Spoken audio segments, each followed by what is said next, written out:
Electric Fire Chapter 12 My New Destiny.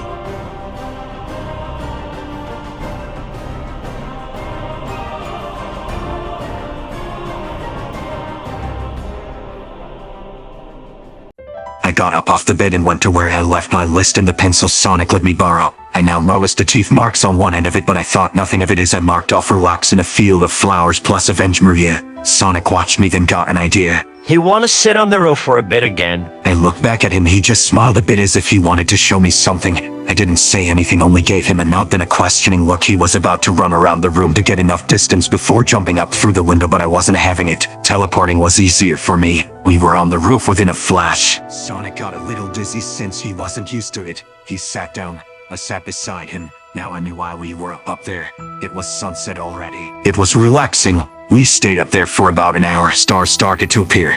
It wasn't hard to pick out the space colony arc out from the other stars. It was one of the brighter ones since it's close to the gravitational pole, but it isn't orbiting around. It looked like it was still functioning despite no one living there. All these years it's been there. I wondered if anyone was using it, since if no one is there, it could crash into the earth at some point. A noise below us caught my attention. Maddie was in the room calling for Sonic. He got down with ease. He went back down through the window. I followed behind. Maddie just wanted to let us know that dinner was ready. Sonic dashed down the stairs. I sighed and shook my head a bit. I know he was only a kid. I followed, except I didn't run used to the rules back home. Maddie was a bit astonished that I didn't run down like Sonic had to take my time, but I did speed up a little after getting off the stairs. Sonic was already at the table. He sat beside Tom. Maddie was close behind me. I ended up sitting by Maddie. The coffee mug sat in front of me. I noticed Sonic had one to along with Tom and Maddie. It looked like it had milk, but something was floating at the top. I sniffed the drink a bit. Never smelled anything like it. It was a strange smell. Something sweet. It was like tea, but with a milky smell. Maddie watched me for a bit. I felt her gaze on me. I made that, don't worry, it's safe. Sonic's had it a few times. It's called a hot ponio, made from honey, sugar, cinnamon, milk, and water. I only used a little bit of sugar, not too much. I heard milk wasn't good for normal hedgehogs to drink, but I guess if Sonic could have it, maybe it wasn't going to have a bad effect on me. The beverage was still pretty hot. I took one sip, and well, I really liked it. I don't think I ever felt so calm. There was a bowl of seafood fettuccine in front of us. I couldn't remember if I've eaten it before. I know my creator mostly fed me meat like steak and chicken and other stuff, but nothing seafood related. I could feel my tail wag as I twirled some noodles around under the end of the fork before taking a stab at a piece of shrimp in the bowl. Again, I ended up enjoying the flavor the meal had to offer. I could feel my tail wag a bit faster. Everyone else enjoyed the meal as well. Sonic looked happy too. We soon finished the meal. Me and Sonic cleaned up after ourselves, along with thanking Tom and Maddie for the wonderful meal. Me and Sonic went back to his room to relax. We were both full and satisfied. Sonic sat in his beanbag chair. I just sat on the floor near him. We both stayed silent and sure on what to talk about. My mind started to wander a bit though as we both sat in silence. I could hear Tom and Maddie laughing a bit downstairs. Seemed they both were happy with each other. I started to wonder if I was ready to stay with a new family. I can now see why Sonic chose to stay with them. They seem to have accepted me for now. I only hoped I wasn't intruding.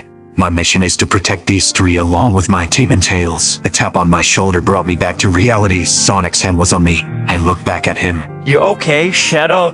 You seemed a little sad. I only nodded before answering him. I guess I was just lost in thought. The food was really good, same for the drink. Sonic smiled brightly. Yeah, it was good, dude. I could tell you liked it. Maddie's a good cook, so is Tom. Yeah, the hot ponio is good too. It actually sounds really easy to make too. Maddie usually boils the water first, then adds the honey and cinnamon. I've watched her make it a couple of times. She eats the milk last. She'll sometimes add a bit of sugar just to sweeten it a little. Then the sound of a helicopter was heard overhead. Me and Sonic scooted back a bit so we weren't under the window. A large searchlight came down. Its yellow glow illuminated the room. The light slowly crept upon us. Sonic curled up in a ball. His eyes were still seen though. I decided to do the same. We both watched the light fade as the helicopter moved overhead. Soon the room was in darkness aside from the lights lining up in the room. String lights lined up most of the wall. It was enough to see the room, but they weren't all that bright. Sonic and curbled as we heard the chopper sounds in the far distance. I stayed as a ball a little longer once I knew that the helicopter wasn't turning back. I guess those guys are back to looking for us. You sure we can lay low for a while? I mean, I don't want to go to another planet, but we also can't beat either. They got high-powered weapons. Sure beat some killer drones and some robots, plus send a mad scientist to another planet. I sighed a bit before getting up. I know. Look, I said I'd come up with a plan and we aren't using the rings. We can figure out another way, I just need more time. Well, I guess killing is not an option, same for injuring others, since that wouldn't help the situation by much, but I might have to if they try and do harm to either of us. Sonic just stared at me for a bit, but then he nodded. I could tell he was against me killing someone or even injuring someone. Staying low was going to be a difficult task. Actually, maybe we can prove that you weren't a bad guy. I mean, they always thought you were, right? I wasn't sure where Sonic was going with this. Yeah, well, they raided the Ark in order to stop my project, but they found out it was too late, and while Maria saved me from getting destroyed. While physically, I'm still unstable inside after losing her and Gerald, but yet it's true God have always had something against me. I want answers as to why, but I don't want to go back there right now. I know Rouge did a little bit of spa work, she told me, but I don't want to send her there either, not until things calm down at least a little. Our conversation was interrupted by the sound of footsteps coming up the stairs. It was only Tom. Maddie's putting on a movie downstairs. If you want to come down and join us, you're welcome to. Sonic didn't hesitate, he just ran down the stairs past Tom. I decided to join them. I shook my head a bit after Sonic sped down the steps. I again took my time. I guess a movie could help give me an idea on how to get out of our current situation with Gun. Sonic sat on the couch beside Maddie, watching her scroll through movies through an app on the TV. Most of them were free. I took a seat near Ozzy, who was asleep on the floor. He didn't wake though when I approached. He was snoring a bit, so it seemed he was in a deep sleep. Tom took the spot by Sonic. Me and Sonic ended up falling asleep halfway through the movie. Sonic was the first to sleep before me, curled up on the floor watching a horror movie. I think it's my favorite genre. It was darker than the Disney movies I watched with Maria, though The Hunchback of Notre Dame was dark for a kid's movie. Sonic ended up falling asleep leaning against Tom. Tom had to comfort Sonic throughout the movie by petting him and gently rubbing his ears. I was fine though while watching the movie. It didn't exactly frighten me much. I like action movies too, but horror just gave me a thrill, like I actually wanted to be afraid for someone else, or I want to get that fright from a jump scare. I was fighting sleep throughout most of the movie, but soon I found it hard to stay awake. Part of me wanted to know how it ended, but it turned into nothing but a whisper as sleep took over.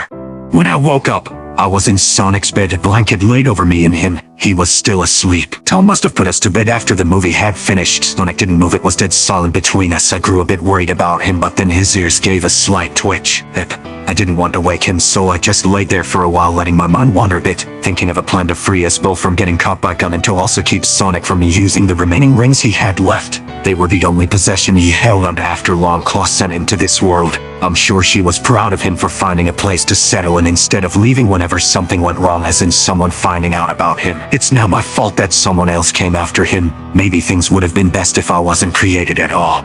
I've caused a lot of damage without even meaning to. Sonic already tried to save me, though we didn't exactly know one another much. He seems like a good kid despite what he's been through. It must have been really hard on him after his caretaker sent him here. I can only imagine the loneliness, the nightmares he must have had, and also the fear of always being alone if he did have to leave, if he was found out about by anyone other than the Mad Doctor. I wasn't sure if I could call this planet my home despite all the talk in the past. Tom and Maddie along with Carl were the only humans who seemed welcoming. I'm actually starting to feel as though I found a new family. Movement shook me out of my thoughts. Sonic was starting to wake up. He sat on the edge of the bed, then stretched. He later went to Carl's by himself. I decided to stay at the house, just me and Ozzy. Maddie had to go to work, same for Tom. I had cereal for breakfast for me and Sonic. I would have went with Sonic, but I decided to stay in case Gun showed up. If they did, I'd use my teleportation technique and go to Carl's to warn the Blue Hedgehog to not go home. I'd grab his rings first, knowing them they'd search the house for us.